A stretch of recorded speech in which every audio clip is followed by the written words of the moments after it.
ভুঁড়িটা সামনে এক ঝোড়ার মতো দেখতে লাগছে। পা দুটো নিচপিট করছে, ব্যথা করছে, হাঁটতে পারছে না, খালি খাচ্ছে আর শুচ্ছে, খাচ্ছে আর শুচ্ছে। আমি কার কথা বলছি তোমরা বুঝতে পারছো না? তোমাদের সোহাগের দাদু, তোমাদের বুড়ো দাদুর কথা বলছি।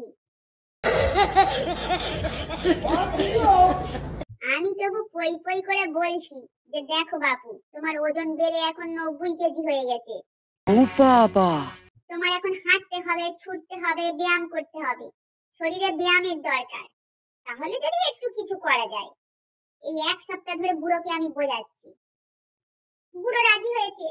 আজকে সকালে এবার কি করেছি জানো?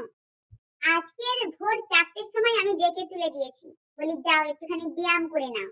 আমাকে বললো ঠিক আছে, তুমি যে সংসারের কাজকর্ম করো আমি করছি।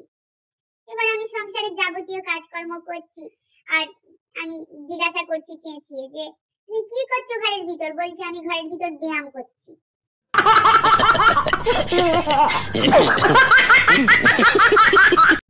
এবার আমার সব কাজ প্রায় কমপ্লিট হয়ে গেছে।